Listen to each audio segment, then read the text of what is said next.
ধরে রাখতে পারি। আল্লাহ পাক আমাদের সকলকে বোঝার তৌফিক দান করুন, সবাই বলেন আমিন। আমিন। ঈদুল ফিতরের যে অঙ্গীকার আছে, 4টা অঙ্গীকার রয়েছে।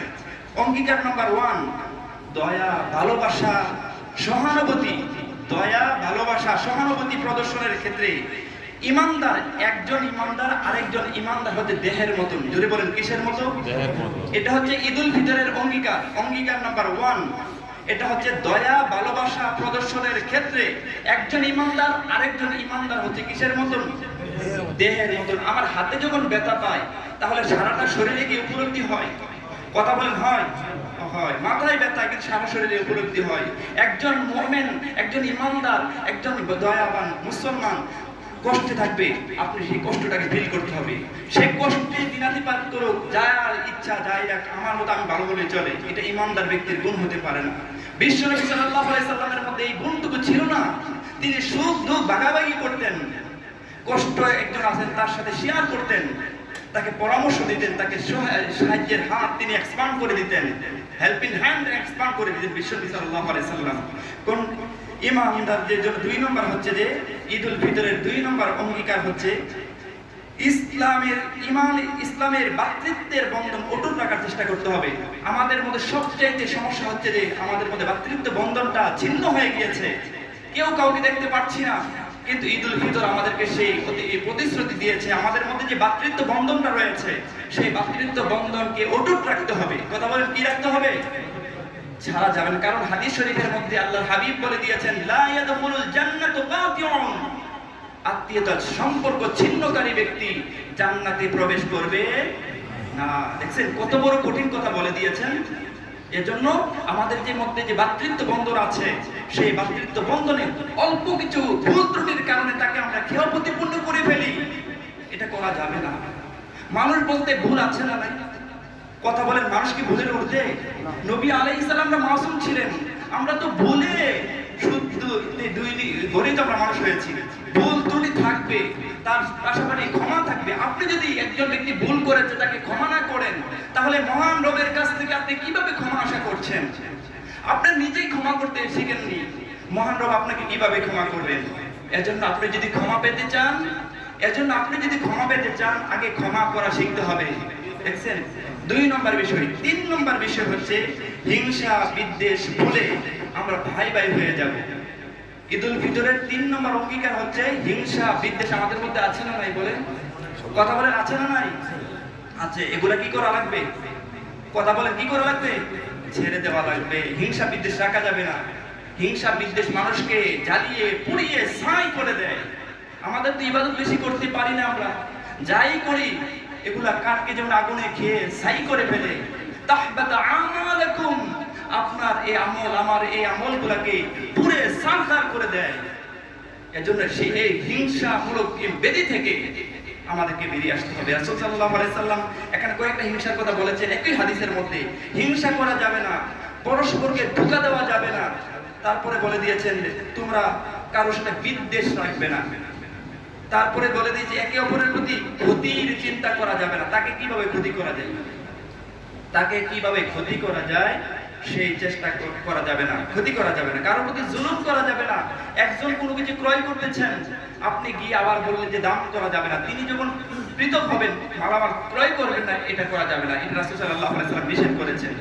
ঈদুল ফিতরের 4 নম্বর যে অঙ্গীকার রয়েছে এটা হচ্ছে গুনাহমুক্ত জীবন যাপন করতে হবে। যে সমস্ত কাজে গুনাহ আছে সেগুলোকে ছাড়া লাগবে। কারণ ঈদুল ফিতর আমাদেরকে এই 4টা অঙ্গীকার নাম আমাদেরকে দিয়েছেন, যে অঙ্গীকার পাপমুক্ত যে কাজগুলো এগুলা ছেড়ে দিতে হবে। কারণ মাহে রমজান আমরা সিয়াম সাধনা পালন করে দিয়েছি। আল্লাহর হাবিব সাল্লাল্লাহু আলাইহি সাল্লাম বলে দিয়েছেন যে মান লাম ইয়াদা কাওলা যুর ওয়াল আমাল বিহি ফালাইসা ইল্লাহি হাজাতান ফি আইয়াদা তাআমাহু ওয়া শারাবা। যে ব্যক্তি সিয়াম সাধনা পালন করলো, করার পর অন্যায় বিদ্বেষ হিংসা গুনার কাজ ছাড়তে পারলো না, তার উপবাস থাকা আমি নবীর কোনো প্রয়োজন নাই। তাহলে এই ঈদুল ফিতরের 4টা যে অঙ্গীকার নামা রয়েছে, আমরা দয়া ভালোবাসা সহানুভূতি প্রদর্শনের ক্ষেত্রে একজন ইমানদার আরেকজন ইমানদার আমরা দেহের মধ্যে থাকবো।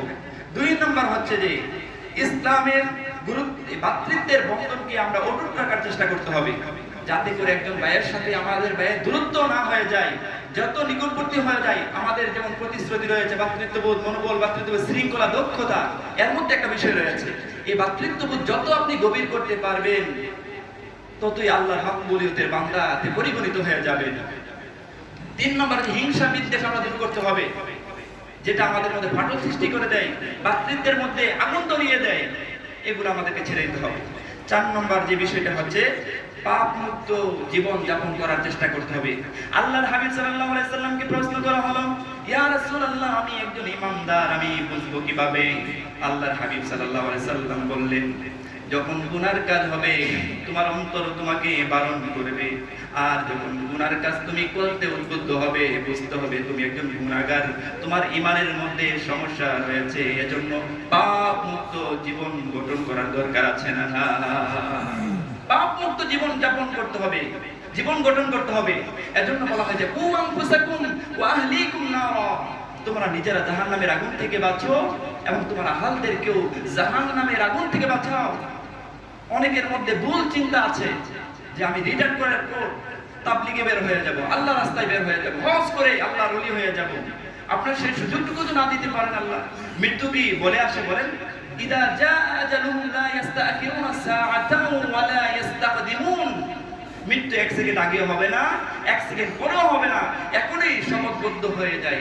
আমরা ডিটারমাইন করে ফেলি যে আজ থেকে আর নামাজ ছাড়বো না, আজ থেকে প্রতারণা করব না, আজ থেকে ধোঁকা দিব না, কারো ক্ষতি সাধন করব না, কারোর উপর জুলুম করব না। এটাই হচ্ছে আমাদের মাহে রমজানের শিক্ষা।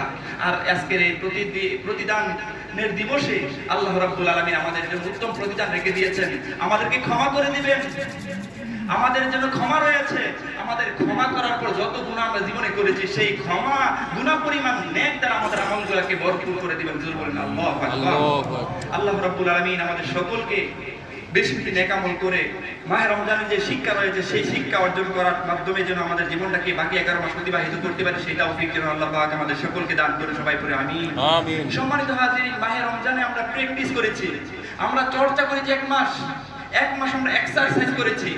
কি এক্সারসাইজ করেছি দেখেন, যে বেশি বেশি কোরআন তেলাওয়াত করেছি। অন্যান্য মাসের তুলনায় আমরা কোরআন তেলাওয়াত কি কম করেছি না বেশি করেছি বলেন? এটা প্র্যাকটিস করেছেন।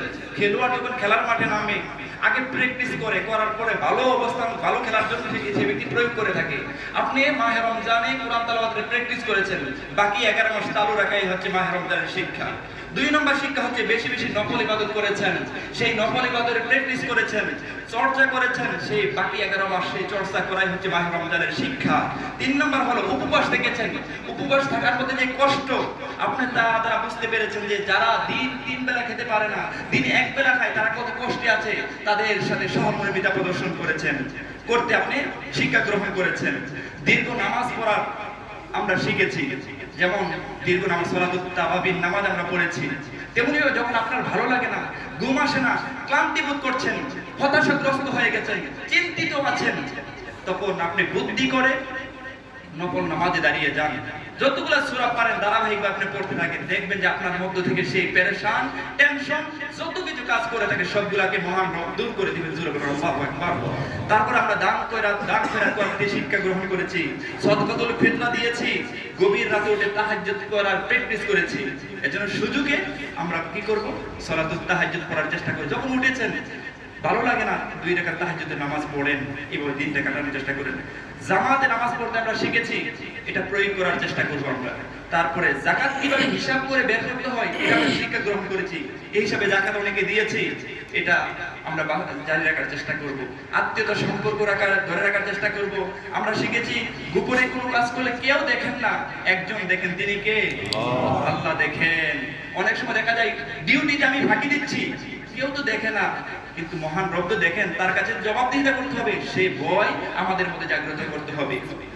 তারপর আসুন, রাগ নিয়ন্ত্রণ করতে শিখেছি আমরা। সময় মতো কিভাবে কাজ করতে হয়, সবচাইতে গুরুত্বপূর্ণ পয়েন্ট হচ্ছে সময় মতো কাজ কিভাবে শুরু করতে হয়, কিভাবে শেষ করতে হয়, এটা মাহে রমজান আমাদেরকে শিক্ষা দিয়েছে। জোরে বলুন আল্লাহু আকবার। ইফতারের সময় যখন হয়ে যায়, ঘোষণা দেওয়ার সঙ্গে সঙ্গে আমরা কি করে থাকি? ইফতারি করে থাকি। আবার মুয়াজ্জিন সাহেব যে বলে যে এখন সেহরির সময় শেষ, তখন কি আমরা কি এবার খাই? কথা বলেন? তাহলে সময় মতো কিভাবে কাজ করতে হয়, সময় মতো কিভাবে শেষ করতে হয়, এটা মাহে রমজান আমাদেরকে শিক্ষা দিয়েছে। এটা জারি রাখতে হবে। এটা দ্বারা সমস্ত ইভেন্টে, সমস্ত কাজে আমরা সেভাবে করার চেষ্টা, গতি বাড়াতে হবে। আল্লাহ পাক আমাদের সকলকে বুঝার তৌফিক দান করুন। সদা সর্বদা সত্য কথা বলতে হবে। মিথ্যা কথা বললে যেমন রোজা উপবাস থাকা আল্লাহর কোনো প্রয়োজন নাই, তেমনি ভাবে আল্লাহ পাকে একথাই আমাদের শিক্ষা দিয়েছেন যে মাহে রমজানের আমাদের শিক্ষা দিয়ে সদা সর্বদা সত্য কথা বলতে হবে। সত্য কথা বললে আল্লাহ পাক বলে সূরাতুল আহজাবে বলে দিয়েছেন তোমাদের গুনাহগুলোকে মাফ করে দিব। জোরে বলেন সুবহানাল্লাহ। এজন্য আমাদের মধ্যে মিথ্যা এমন জর্জরিত হয়ে গেছে, আমরা মিথ্যা ছেড়ে দিয়ে সত্য কথা বলতে হবে। আমরা শিখেছি এই যে কতগুলা মাহে রমজানের শিক্ষা গ্রহণ করেছি, সেই অনুপাতে আমাদের জীবনটাকে অতিবাহিত করার চেষ্টা করবো। আমরা পড়ি আমিন। সম্মানিত হাজিরিন, ঈদুল ফিতরের নামাজের নিয়মটুকু